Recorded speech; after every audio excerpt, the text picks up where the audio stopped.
सर्वे भवन्तु सुखमय, सर्वे भवन्तु निरामय।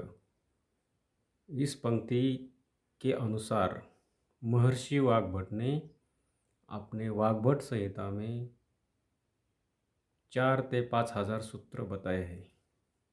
उसमें से कुछ जो सूत्र है वो महत्वपूर्ण है, उसको निचोड़कर उन्होंने जगत के कल्याण के लिए, मानव जात के लिए कल्याण के लिए 100 से 150 सूत्र अत्यंत महत्वपूर्ण माना गया है। उसमें से पहले पिछले एपिसोड में हमने पानी पीने के 4 नियम जो बताए थे। इसमें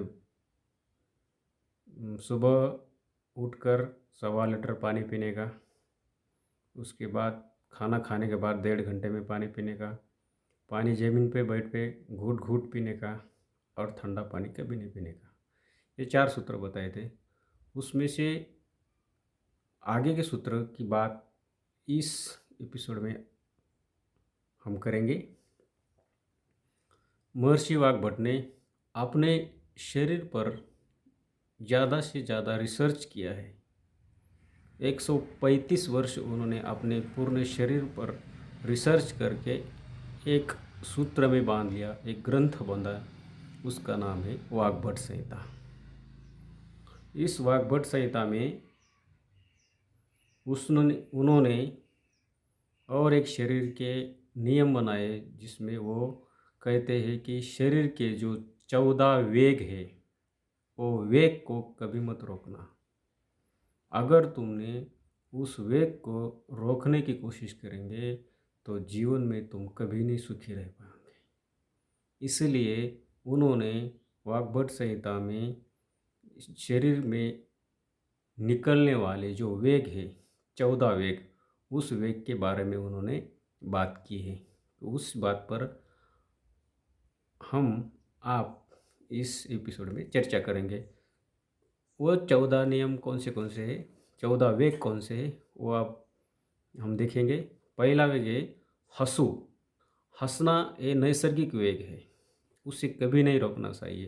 कभी ऐसा मुंह दाब के ज़बरदस्ती हंसते हैं, उससे क्या होता है कि शरीर में विपरीत परिणाम होता है। जैसे कि नैसर्गिक हंसू आने पर शरीर में कुछ एंजाइम, कुछ स्राव स्रवते हैं और वो शरीर के लिए महत्वपूर्ण है। और अब हम तो देखते हैं कि क्या हास्य क्लब लगाते हैं ज़बरदस्ती हंसने वाले। उससे क्या होता है, शरीर में कुछ तो थोड़ा फार असर होता होगा, लेकिन ज़्यादा नहीं होता। जो नैसर्गिक हंसी होती है उससे शरीर, दिमाग और दिल तंदुरुस्त और चुस्त होता है। इसलिए हंसना शरीर का एक महत्व सा अंग है, वेग है। हंसी के वेग को कभी नहीं रोकना चाहिए। अगर उस हंसी के वेग को रोकेंगे तो शरीर में उसका विपरीत परिणाम होगा और शरीर का उसको भारी दंड चुकाना पड़ता है, भारी समस्याओं की सामना गुजारना पड़ता है। इसलिए हंसी को कभी नहीं रोकना।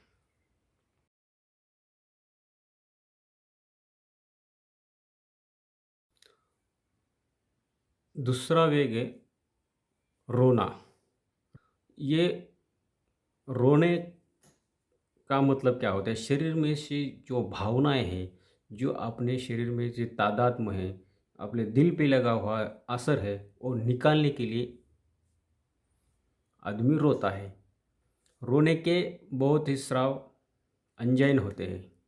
कोई फुट फुट के रोता है, कोई अंदर ही अंदर रोता है। ऐसा नहीं करने का। रोना है तो दिल से रोने का, बढ़िया बड़े से रोने का, जोर जोर से रोने का। उससे क्या होता है कि पूर्ण जो अपने शरीर में का जो स्राव, जो अंजाइन है, जो रस निकलते हैं रोने के, वो स्राव पूर्ण शरीर यूज करता है।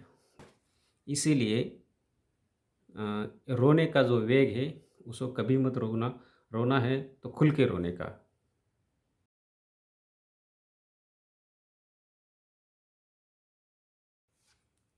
तीसरा वेग है जो नैसर्गिक जो होता है, उससे कहते हैं जम्भाई।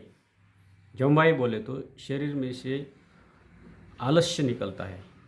आलस्य बोले तो उससे दूसरा वैज्ञानिक नाम क्या है कि जब आलस्य आता है तो आप और मैं, हम सब मुंह से श्वास लेते हैं। इसका वजह क्या होता है कि शरीर में ज़्यादा ऑक्सीजन की ज़रूरत होती है, इसलिए आलस्य यानी जम्बाई आती है। और शरीर को नाक से जो अपन श्वास लेते उससे शरीर का पूरा भरण पोषण नहीं होता। इसलिए अपने शरीर को ज़्यादा श्वास लेने की, ऑक्सीजन की ज़रूरत होती है, इसलिए आप हम जम्बाई लेते हैं। कुछ आदमी, कुछ लोग ऐसे जम्बाई लेते हैं। उससे क्या होता है कि शरीर में का जो ऑक्सीजन की ज़रूरत है वो कम गिर जाती है और शरीर से जो उससे शरीर में क्या, जिस पार्ट में ऑक्सीजन की कमतरता है उस पार्ट में नहीं पहुंच पाता। इसीलिए खुल के जम्बाई लेने चलेगा, वो मुंह बड़ा करने का और जम के सांस अंदर भरने का और पूरे शरीर में उसका यूज करने का। अगर आप ऐसा नहीं करते तो जिस बॉडी में, जिस पार्ट में अपने शरीर को ऑक्सीजन की कमतरता है वहाँ तक ऑक्सीजन नहीं पहुँचता। इसलिए ये जो शरीर में का जो वेग है जम्बाई, ये खुल के लेने की।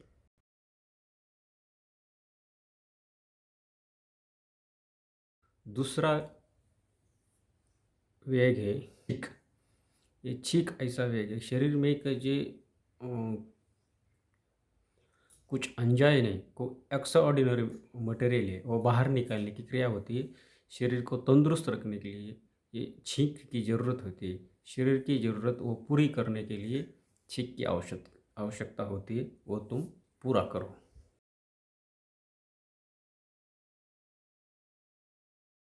पांचवा और शरीर को हर दिन लगने वाले भूख। भूख ये शरीर की सबसे बड़ी आवश्यक वेग है। वेग बोले तो ज़रूरत है। शरीर को भूख क्यों लगती है? शरीर में की कुछ ऊर्जा खर्च हो जाती है और से ऊर्जा शरीर को चाहिए। इसके लिए अपने को, आदमी को भूख लगती है और वो भूख खाने के प्रतिनेक्षार सिद्ध जो हम खाते हैं, सैलेड, सलाइवा वगैरह वगैरह, इससे मिटती है। इसलिए भूख कभी नहीं रोकना चाहिए। अगर भूख को रोकेंगे शरीर में इसका विपरीत परिणाम हो जाता है। जैसे कि शरीर में पित्त रहता है, मुंह में क्षार रहती है और समय पे जब आपको भूख लगती है, भूख लगने वाले कि शरीर में कि पूरे जो रस होते हैं वो शरीर में निर्माण हो जाते हैं और शरीर को उन भूख की ज़रूरत होती है, ऊर्जा की ज़रूरत होती है, तब भूख लगती है। इसलिए भूख समय समय जब लगी तब खाने का, ज़रूर खाने का, पूरा काम छोड़ देने का और अपने की ज़रूरत जिसके लिए शरीर बना है उसके लिए उसकी ज़रूरत हम पूरी करनी चाहिए। क्योंकि अगर भूख के स्राव वैसे ही शरीर में रह जाएंगे, बार बार ऐसी क्रिया होगी तो शरीर में की बहुत बुरा शरीर का असर होता है और शरीर को अनेक समस्याओं का सामना करना पड़ता है। इसलिए भूख की वेग को कभी ना रोकें।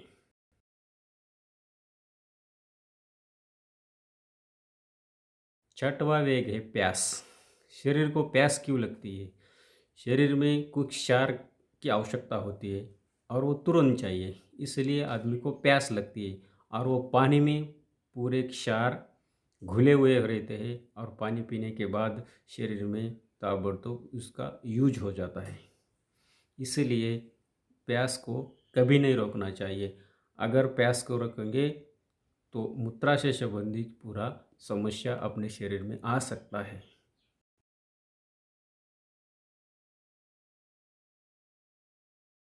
सातवां वेग है निद्रा।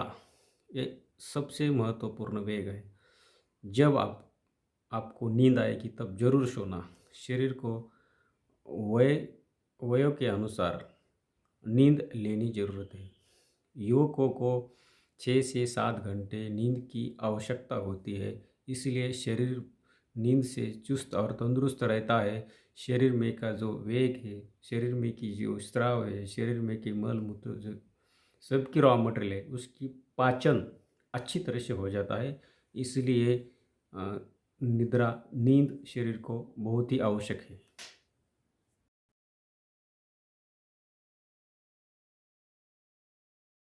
मूत्र आठवां है, मूत्र का वेग को कभी ना रोके, क्योंकि मूत्र ये और रक्त इनका नजीक का संबंध होता है।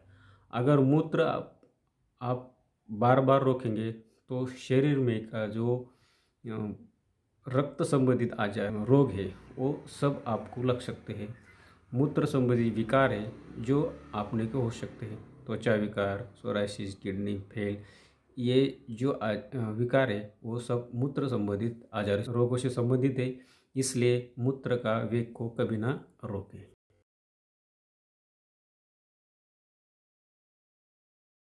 शरीर का आठ मल मल के वेग को कभी ना रोकना। अगर रोकेंगे तो शरीर में इसका बुरा असर हो सकता है। बार बार ऐसी घटना होने पर शरीर के अनेक समस्याओं को सामना करना पड़ता है। मल ये शरीर का उत्सर्जित टाक है। इसीलिए शरीर को मल उत्सर्जन करना जरूरी है। अगर नहीं किया तो शरीर में सूजन आना आदि समस्याओं की सामने को करना पड़ सकता है। इसलिए मल का वेग को कभी ना रोकें।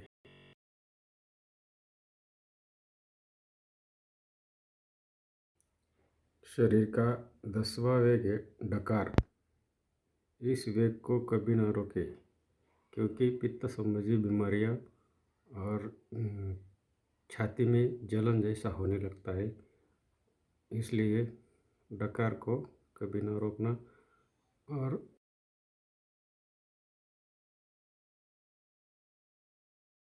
कफ के वेग को कभी ना रोकें। खांसी खांसी आने के खांसी लेनी चाहिए। अगर खांसी नहीं लेगी तो शरीर में घुटमरण हो जाता है, दम जैसा लगता है। इसलिए खांसी के वेग को कभी ना रोकना।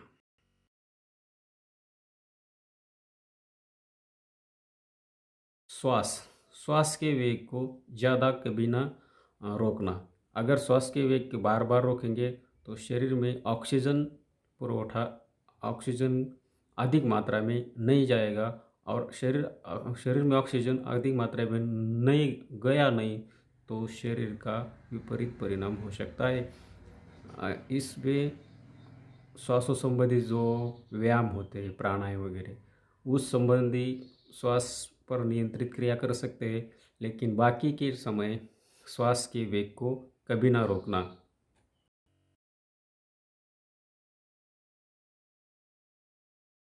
का एक वेग है पाद। इस वेग को भी ना रोके। अगर रोकेंगे ये उत्सर्जित और गैस रहते हैं शरीर में की, इसीलिए इस वायु को ना रोके। अगर रोकेंगे तो पेट संबंधी अनेक बीमारी आपको लग सकती है। इसलिए पाद के वेग को ना रोकें।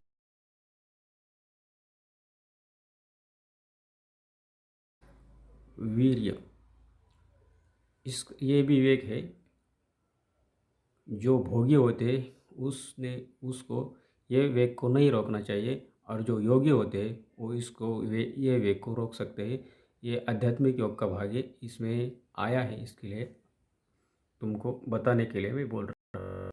अगर आप इस 14 वेग का वापर तरह से करेंगे अपने जीवन में, जो उत्सर्जित पदार्थ है उसको उत्सर्जित समय पर करेंगे, और जो शरीर को आवश्यक चाहिए उसका यूज समय समय पर करेंगे, तो आबोहवा अनुसार, ऋतु अनुसार, वातावरण अनुसार खान पान पर समय रखेंगे, पानी का नियम का पालन करेंगे, मल मूत्र का विसर्जन समय पर करेंगे, निद्रा समय पर करेंगे, श्वास, योग, प्राणायाम, ये सब आप समय समय पर करेंगे तो आप चुस्त और तंदुरुस्त रहोगे। आपको दुनिया की कोई मेडिसिन और डॉक्टर की कोई ज़रूरत नहीं।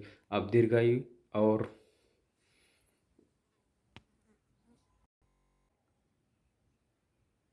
तंदुरुस्त रहोगे। धन्यवाद।